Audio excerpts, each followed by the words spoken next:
തിരുവനന്തപുരം വെഞ്ഞാറമൂട് 6 പേരെ വെട്ടിക്കൊലപ്പെടുത്തി. തൃശൂരിൽ യുവാവിനെ കുത്തിക്കുന്ന വിദ്യാർത്ഥികൾ കഞ്ചാവിനടിമ. കോഴിക്കോട് പുതുപ്പാടിയിൽ ലഹരി മരുന്നിനടിമയായ മകൻ കിടപ്പ് രോഗിയായ മാതാവിനെ വെട്ടിക്കൊന്നു. ഈ അടുത്തായിട്ട് ഇത്തരം ഒരുപാട് ന്യൂസുകൾ നമ്മൾ കേൾക്കുന്നു. ഞാൻ ഉൾപ്പെടുന്ന ഇന്നത്തെ സമൂഹം എങ്ങോട്ടാണ് ഈ പോകുന്നത്? ലഹരിയുടെ കൈകളിലേക്ക്. അതെ, ഇത്തരം ക്രൂരകൃത്യങ്ങൾ നടന്നു വരുന്നത് ഇപ്പോഴത്തെ ഒരു ജനറേഷനിലാണ്. നമുക്കറിയാം, മുന്നേ ഉള്ളൊരു കാലഘട്ടം. അന്ന് ഞങ്ങളൊരു തെറ്റ് ചെയ്താൽ അന്ന് ഞങ്ങളെ ശാസിക്കാനും അടിക്കാനും ഒരാളെങ്കിലും ഉണ്ടായിരുന്നു. ഇന്നാണെങ്കിൽ നേരെ തിരിച്ചാണ്. ഏതെങ്കിലും വിദ്യാർത്ഥികളോട് ശാസിക്കുകയും അവരെ ഉപദേശിക്കുകയും ചെയ്യുന്നാൽ അതിനെതിരെയായിട്ട് പുതിയ പുതിയ സംഘടനകൾ വരുന്നു. ഇന്ന് നമ്മുടെ സമൂഹത്തിൽ ഇത്തരം ക്രൂരകൃത്യങ്ങൾ നിറഞ്ഞാടുന്നതിന് പ്രധാന കാരണം ലഹരി തന്നെ. ഇന്ന് ഈ ലഹരിയുടെ അമിതമായ ഉപയോഗം വിദ്യാർത്ഥികളിൽ ഓഡിറ്ററി ആൻഡ് വിഷ്വൽ ഹാലുസിനേഷൻ എന്ന ഒരു അവസ്ഥയിലോട്ട് മാറും. എന്ന് വെച്ചാൽ കേൾക്കാത്ത ശബ്ദം കേൾക്കുകയും കാണാത്ത പല സംഭവങ്ങൾ കണ്ടു എന്നൊരു അവസ്ഥയിലൂടെ അവർ മാറും. ഈ ലഹരിയുടെ അമിതമായ ഉപയോഗം അവരെ പല ചിന്തയിലേക്കും ചെന്നെത്തിക്കും.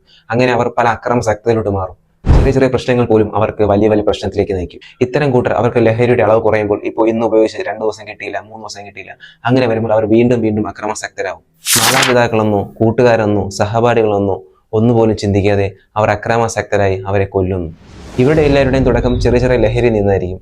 ഈ ലഹരി വളർന്ന് MDMA പോലുള്ള വലിയ വലിയ ലഹരിയിലൂടെ ചെന്നെത്തിച്ച് മാരകമായ ഗുരുതര പ്രശ്നങ്ങൾ അവർ തന്നെ ഉണ്ടാക്കും.